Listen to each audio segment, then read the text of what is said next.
following the release of more than 20,000 documents by Republicans into Jeffrey Epstein's estate. Donald Trump has found himself in hot water in relation to the Epstein files once again. Yes, and joining us to discuss what the documents contain is Washington correspondent with The Guardian, David Smith. Good morning, David. Thank you so much for joining us. Can you go through the main revelations that came out yesterday?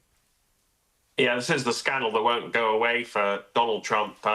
House Democrats released several emails first from Jeffrey Epstein. It's from the Epstein estate, separate from the notorious Epstein files. And really, they suggest that Trump knew about sex offender Jeffrey Epstein's conduct with regard to young women. One of these messages from 2011, it has Epstein writing to his co-conspirator Ghislaine Maxwell, describing Trump as the dog that hasn't barked yet, and going on to suggest that Trump had spent hours with one of Epstein's victims, which was later named as Virginia Giuffre. And then another message in 2019 from Epstein to the journalist Michael Wolff suggests that Trump knew all about the girls. It also says he tried to stop it happening and tried to stop Ghislaine Maxwell's role in that. But certainly Democrats saying, if you look at these messages, it raises serious questions about what Trump knew and when he knew it with regard to Jeffrey Epstein's crimes.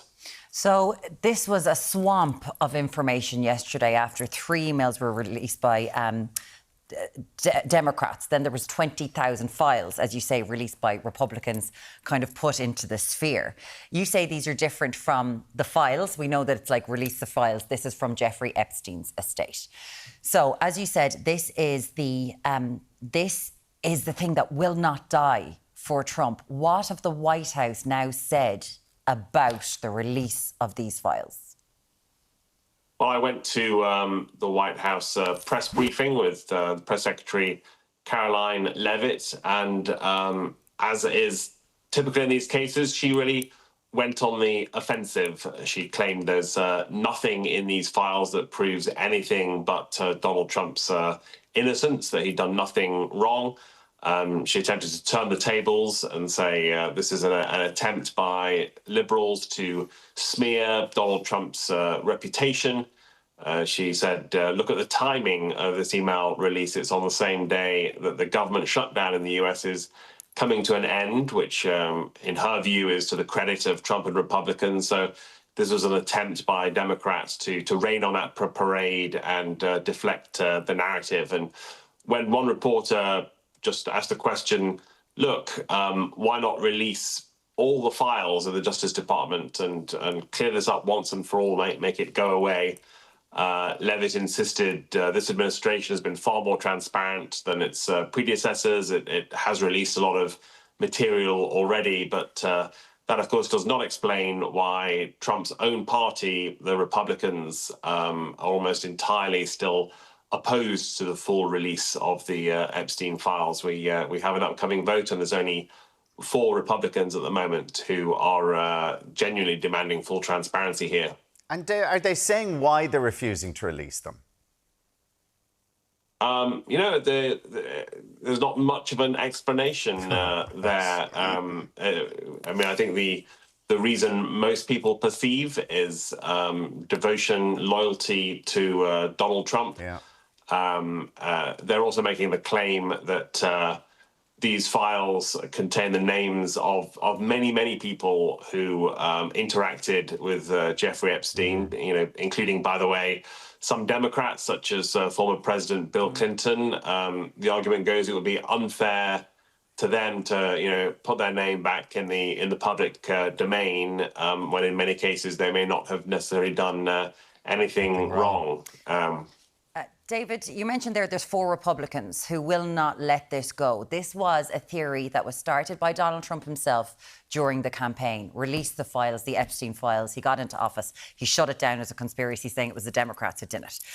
Right. So you got to, he changes his story and we know that. But these four Republicans, Lauren Boebert is a big one to do with these files. She was summoned to the White House yesterday to try to talk to her, one would assume, because she supports the release of these Epstein files.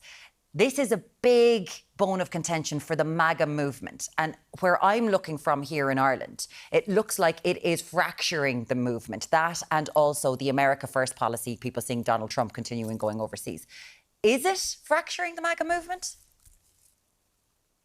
I would say to a degree, there are at least some hairline fractures. I wouldn't want to overstate it. I think you're right. This campaign for transparency around Epstein certainly has its roots in Trump's own support base, the Make America Great Again movement. There were big conspiracy theories there about Epstein's suicide in prison, really an entire narrative constructed about this idea of wealthy, powerful elites in America, the people who've been ripping off the ordinary people, also having some kind of paedophile ring, a cabal doing nefarious things. And Trump and his allies were very happy to fan the flames of that conspiracy theory. And of course, now it's come back to bite him, because it appears Trump himself is in these files. And certainly the handful of Republicans supporting the release of these files say they're still in touch with that base.